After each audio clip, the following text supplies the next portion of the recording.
Silence, s'il vous plaît. Moteur. Ça tourne. Annonce.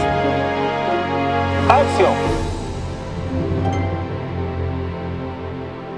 Ah, la liberté, la liberté, la liberté. Et notre 76e prise. Oh oui, ou plutôt 36e, non? 36. Pourquoi 36 hein?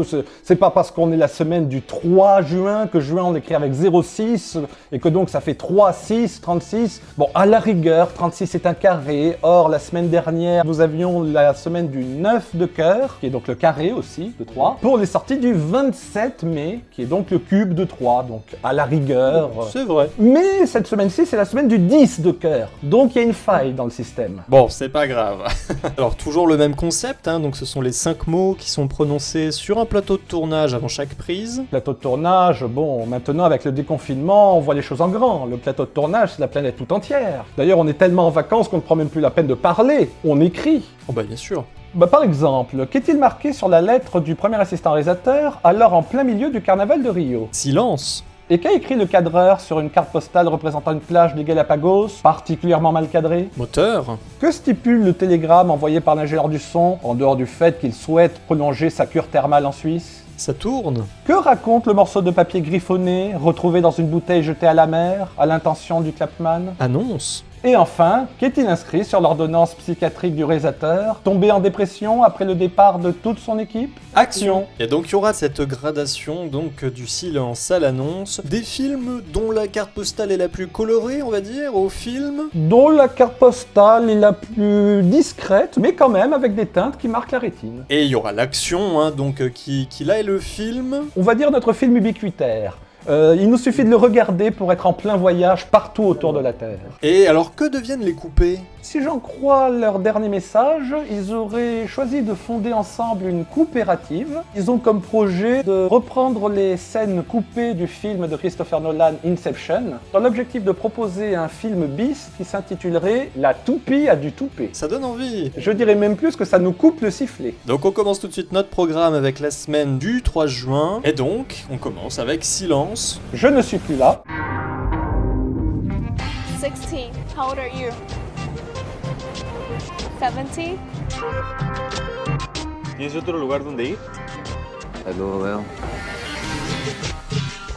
De Fernando Frias. Alors, disponible depuis le 27 mai 2020. Sur Netflix. Précisons quand même que c'est le deuxième film de ce réalisateur mexicain, son tout premier étant Receta. Tout à fait. Et donc de culture mexicaine, il va en être question dans son deuxième film. Donc il suit un certain Ulises. qui appartient donc à un groupe de danseurs appelé Los Tercos. Alors, qui pratiquerait la danse typique intitulée Cumbia dans le bidonville de la ville de Monterrey. Et donc le héros va comprendre aussi que cette ville est menacée par une activité criminelle de plus en plus grande. Après avoir échappé justement aussi à une agression, il va finalement aller du côté de New York, mais laisser malgré tout derrière lui donc tous ses amis, et quelque part il va un peu avoir des remords de les avoir laissés. Alors, fait intéressant, le script était déjà terminé en 2013, et d'ailleurs initialement c'était publié sous forme de nouvelle. Alors, on enchaîne avec Moteur. The Goya Murders. Imagino que sabrán que Los Caprichos son una serie que Goya hizo en 1799. Entiendo entonces que con las láminas se han podido hacer infinidad de copias. Infinitas no. Aseguradoras, arquitectos, decoradores...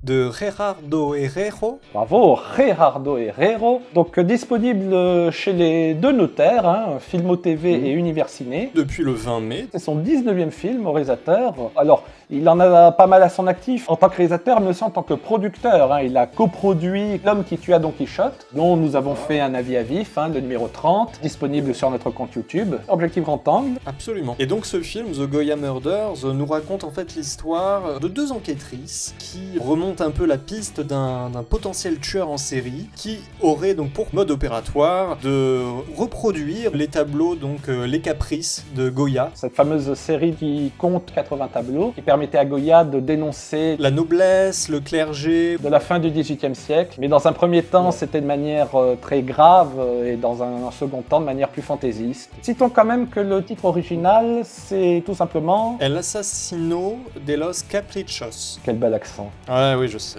Alors on continue avec Saturne. Encounter. need someone, please, just tell me what is going on. When faced with the unknown, do you step away from the void? Or do you dive in? De Paul Salamoff.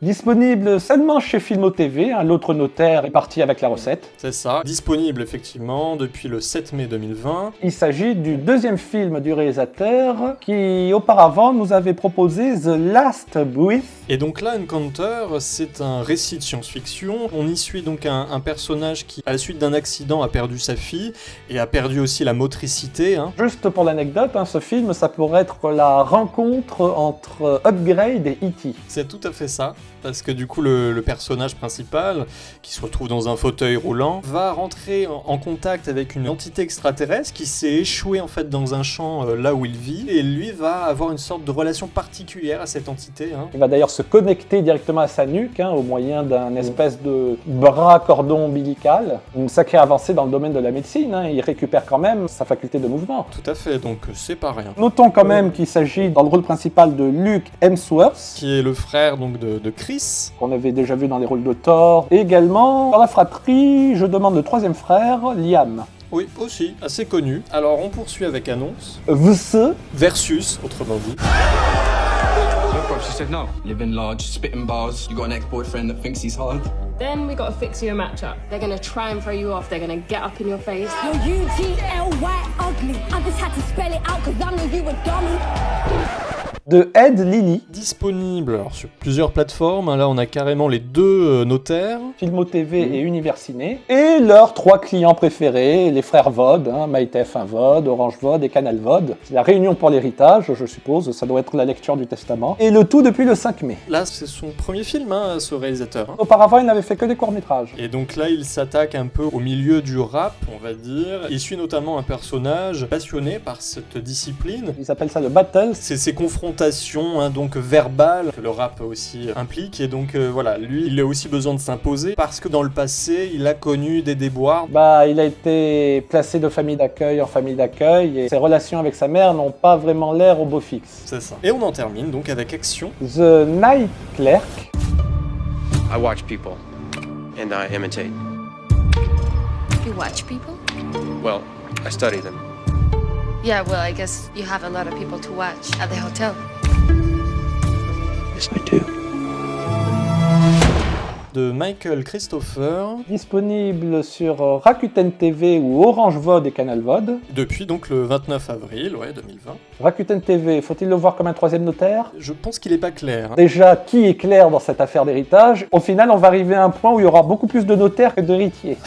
Ça risque d'être compliqué. Michael Christopher, c'est son 4e film. Hein. Son 4e film, sinon il s'était surtout illustré soit en tant qu'acteur, soit surtout en tant que scénariste. Notamment, c'est lui qui était le scénariste du 20e film de Brian De Palma. Le bûcher des vanités. Alors, The Night Clerk, c'est l'histoire de Bart, qui est un réceptionniste de nuit dans un hôtel, joué donc par Ty Sheridan. Ty Sheridan qu'on pouvait trouver donc dans le dernier film à ce jour de Steven Spielberg, dont nous avons fait La vie à vif numéro 29. Et donc, en tant que réceptionniste de nuit, il surveille un peu les va-et-vient, et puis il surveille même dans les chambres ce qui se passe, parce qu'il a installé des caméras à l'insu donc des clients. Faut dire qu'il a des circonstances entre guillemets atténuantes, c'est qu'il est autiste, il souffre du syndrome d'Asperger. Ces caméras, il veut surtout s'en servir pour étudier les gens et les imiter quelque part, pour être une personne normale entre guillemets. Tout à fait. Et une nuit, une cliente va venir dans cet hôtel, elle va être assassinée dans sa chambre, et il est suspecté d'ailleurs suite à ça, et il va être replacé dans un autre hôtel en attendant aussi pour que l'affaire se tasse peut-être à son sujet, et puis c'est à ce moment-là qu'il va rencontrer donc une autre cliente dont il va tomber amoureux. Jouée donc par Ana de Armas, que l'on avait pu voir récemment dans À couteau tiré. Bon bah très bien, on va récapituler toutes ces sorties. Avec grand plaisir, nous avons entamé la semaine du 10 de cœur avec Silence. Je ne suis plus là. De Fernando Frias. On a enchaîné avec Moteur.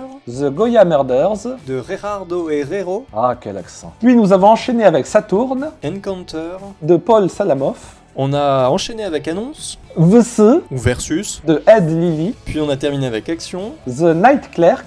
de Michael Christopher. On a encore de quoi faire cette semaine, hein, ne vous gênez pas, ruez-vous sur ces plateformes. Et on a une très bonne nouvelle aussi, c'est que les salles rouvrent le 22 juin. Donc peut-être que pour la semaine du Roi de Cœur, nous reviendrons aux origines de Ciné Sérum. Mais bon, en attendant, allez voir ces films, ne vous contentez pas de leur carte postale, ne vous contentez pas de leur jaquette. Faut creuser vraiment, aller voir jusqu'au bout, et on vous retrouve la semaine prochaine. Parce que tous les chemins mènent à Ciné Sérum.